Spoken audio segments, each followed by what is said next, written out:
Hello and Assalamualaikum. My name is Muhammad Zikri and I'm going to present my machine learning project today regarding on the strategic customer retention through predictive modeling.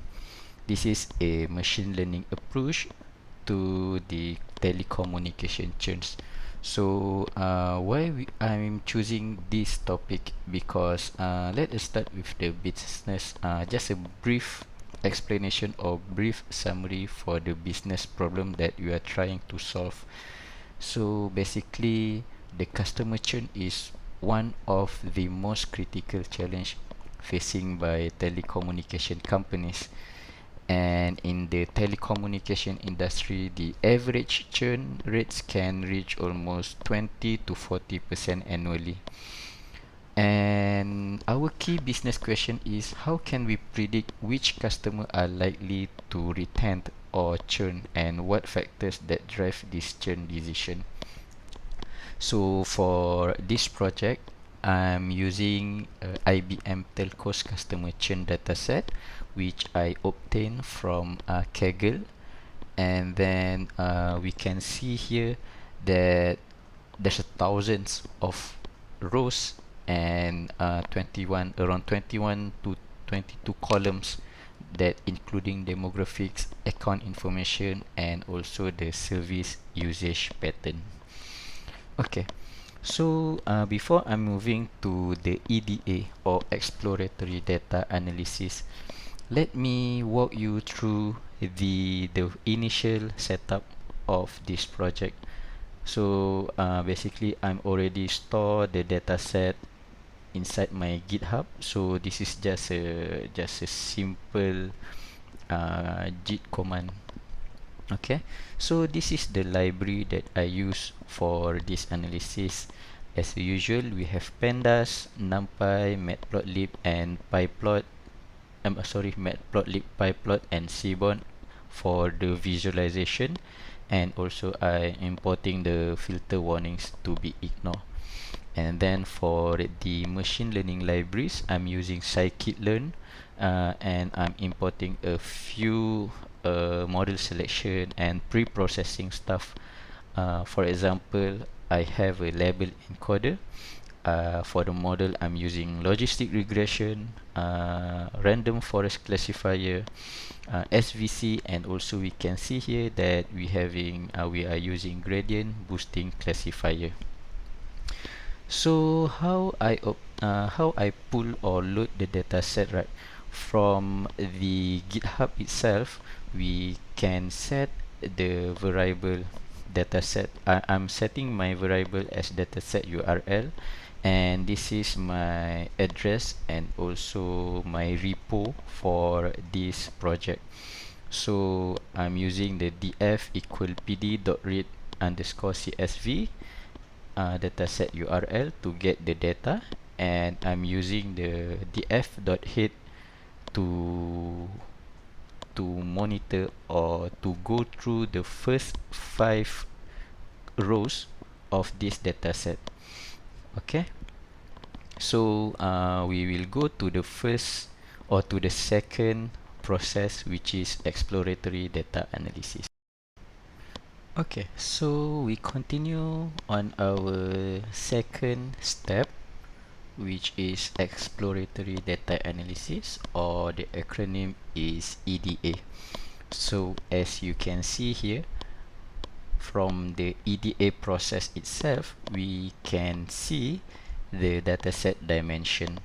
Using the df.shape, we can obtain the numbers of rows and also the number of column. So in this dataset, the number of rows represent the number of customer, which is 7043, while the number of column is around 21. And then we from the EDA, we can monitor or observe the information of the data type, and we can obtain the basic statistical summary as well for this data set. So using the df.info, we can see the information about the column, the non-null count, and the data type. So from the non-null count, we can see that there is no missing value here, which is great because if there's a null value, we have to do some data transformation. But since this data set has no null value or no missing value, so we can just proceed with the analysis without doing much transformation or changing in the data. Inside the df.info, we can see the data type as well. Here we can see that there's an object data type, there's an integer, and also there's a float data type. And here for the df.describe, we can see the statistical summary. We can see the count, we can see the mean or average, the standard deviation, the minimum and maximum, and also the quarterly percentile. This is the first percentile, 25%, this is 50%, and this is the third percentile, which is 75%. So as I said before, that we have no missing value here, but just want to ensure that our data set really having no missing value, right?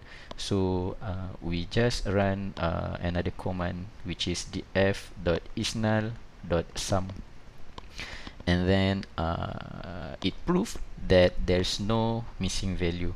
If there's a missing value, right, inside the index there will be stated the missing count and the missing percentage, and also at which rows or column that the missing value happen. Next, I'll move to the data visualization. Basically, for this data visualization, I'm using a matplotlib pyplot. Okay, so here the first data visualization, right, it's about the target variable distribution. Okay, so we are using the bar chart, and as we can see here, we we set the kind to bar. We can, yeah, depends on what type of visual and variable that we have. We can change to scatter, we can change to line, depends on what we are trying to investigate. And then we can change the color. I'm using light blue, and dark blue is just easy for us to observe. And then the title, the X label and Y label.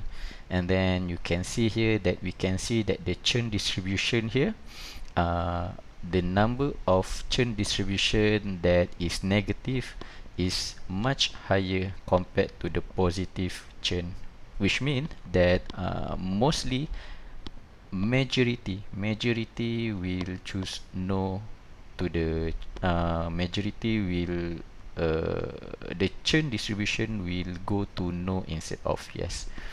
And then for the second visualization, right, it is about the gender distribution by churn. Basically, for the setup or for the command, it is almost the same.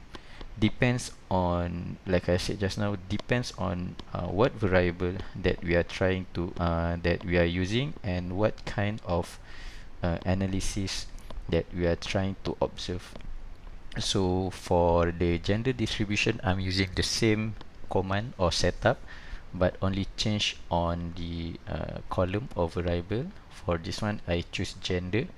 So we can see here for the observation, right, the female and male shows the similar observation here. And then for the senior citizen distribution by churn, looking at the demographics, senior citizens show slightly higher churn rates. I would say this is around 40%, 40 to 50% versus non-seniors. Okay. Uh, I'm using this as a binary. For 0 is a non-senior citizen, senior citizen.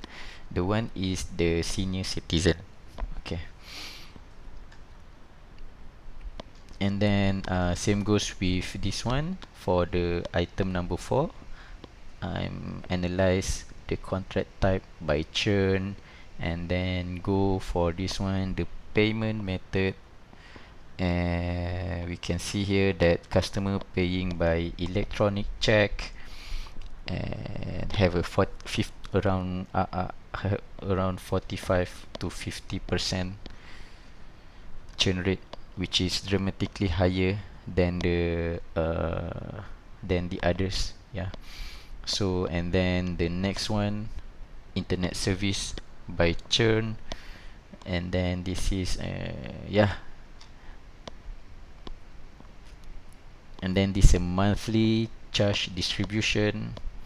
You can see here. Oh, okay, for this one, for the item number 7, right, instead of using a bar chart like a previous visualization, for this analysis, for this monthly change distribution, I'm using a histogram. Okay, so that the result will be like this. Same goes with the tenure distribution. I'm using the histogram. And then for this one, I'm using the scatter plot because we are trying to see the distribution of the total charge versus the monthly charge, and it will create a huge number of data there, and then that's why I'm using a scatter plot, so it will be shown like this. Okay, and then for the churn rate by tenure groups, I'm using a bar chart as well.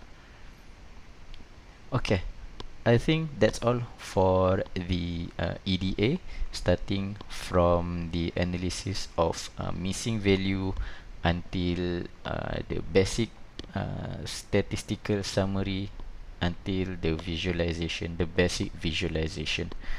And then next we will move to the feature engineering.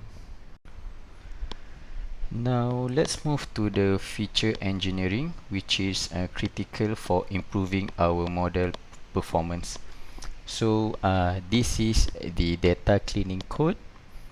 Okay, as you can see here, we change, or we do some feature engineering.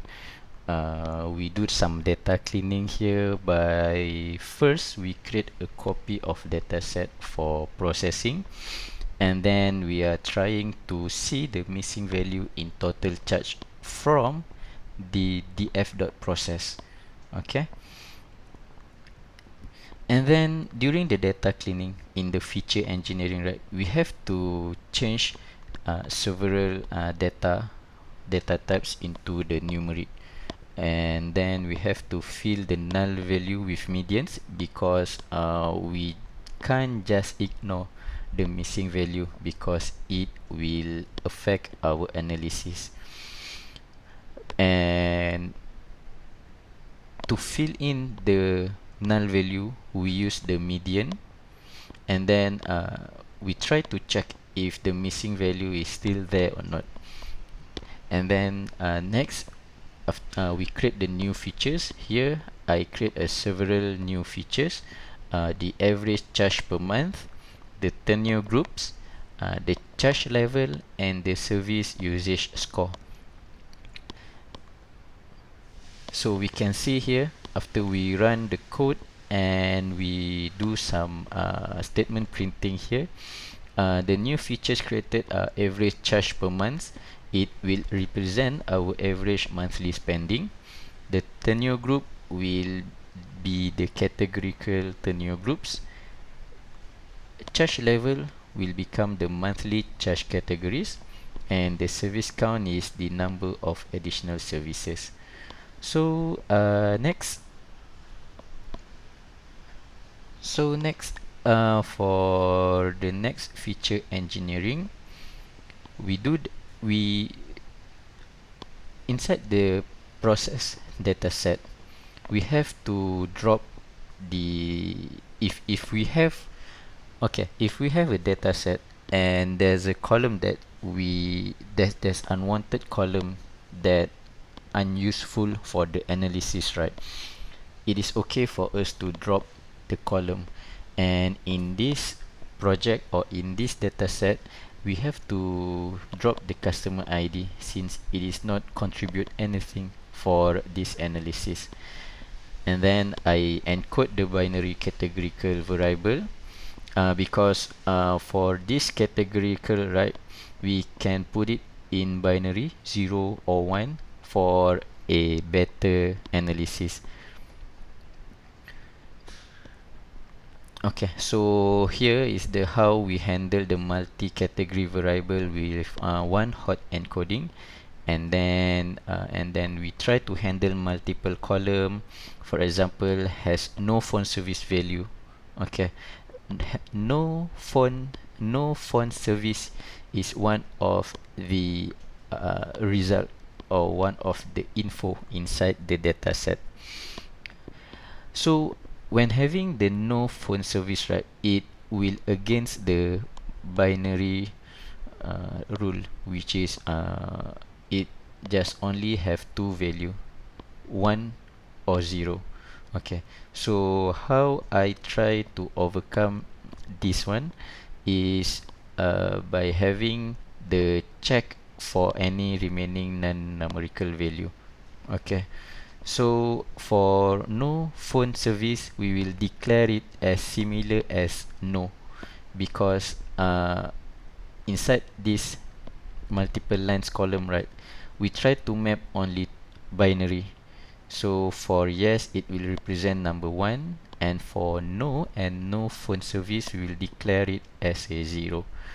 And then after we do the label binary for the multiple column, so we will check the non-numerical column, and then I run some if else command here. If all columns are numeric, it will show. If no, there will be error. So here, yeah, it show all columns are now numeric. And process data shape 7043. The number of customer is still similar, but the number of rows, the number of columns are increased to 37.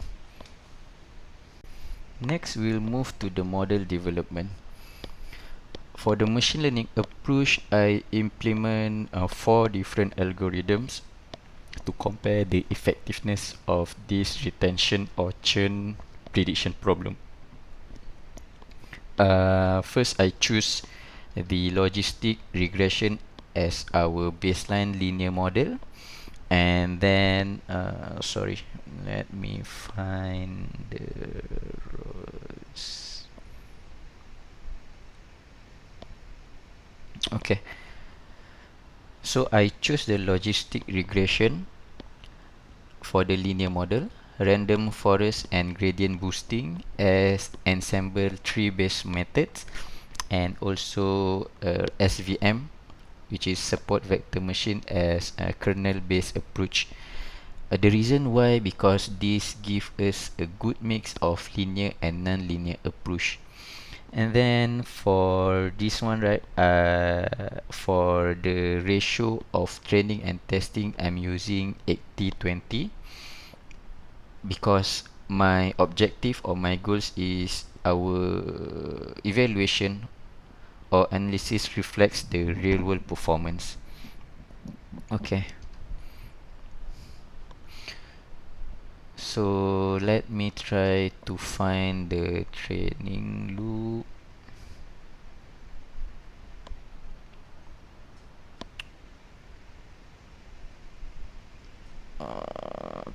Okay, so this is the training loop. Give me a few seconds. Okay.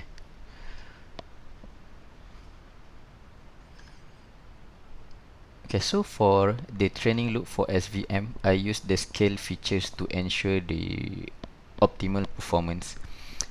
Each model was evaluated using 5-fold cross validation to get the robust performance estimate, and I'm trying to avoid any overfitting to any particular train test split. So as you can see here, that this is the model for SVM, and then we are trying to see the accuracy, and then we do some cross validation here. Okay, so here we can see the result of our training process. This is for the logistic regression. This one is for the random forest classifier. This one is for the gradient boosting, and the last but not least for the SVM. And then we will move to the model evaluation and performance. For the before we move to the model evaluation and performance, gradient boost, I would like to explain or to highlight that the gradient boosting emerge as our best performance with the highest AUC score, showing 0.8434. Okay, this one is which is crucial for the business application, because we're trying to correctly identify as many potential churners as possible. Okay, we move to the model evaluation and performance. So let us dive deeper into the experimental result. Okay, so this is the AUC score that I explained just now. Okay, so we are trying to find the best model. Okay, the best performing models, of course, logistic regression with the AUC score of 0.8480. But remember that logistic regression is a linear baseline model. For the non-linear, the gradient boosting is the best performing model. Okay. Uh, okay. So next we will move to the detailed evaluation for our training model.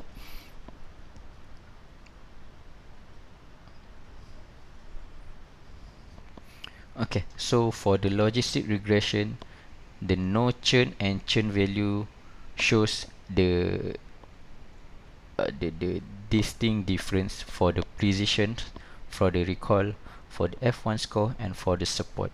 So for the confusion matrix, right, it shows 93699, 174, and also 200. Okay, so for the result visualization, we try to show using the visualization plot. And okay, the difference for this visualization, right, the difference between this result visualization from the EDA visualization is, for this result visualization, I just compile it inside one pages using the matplotlib pyplot. Okay, so this is the axis and this is the coordinate. So we have the model comparison, accuracy, AUC score, ROC curve, confusion matrix, feature importance for three base models, the cross validation scores. So this is the result for each result visualization. And then the last but not least, for the model hyperparameter tuning or model optimization, I'm using a grid search with a three-fold cross validation to find optimal parameters. Okay, the n estimators is 50, 100, and 200 to control the model complexity. The learning rate, right, 0.05, 0.1, and 0.2 to balance the training speed and accuracy. And the maximum depth is to prevent overfitting while capturing the interaction. Okay, so this is the command. Okay,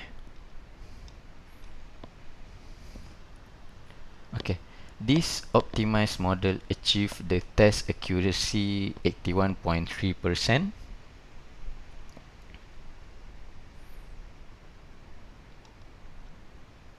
Sorry. Okay.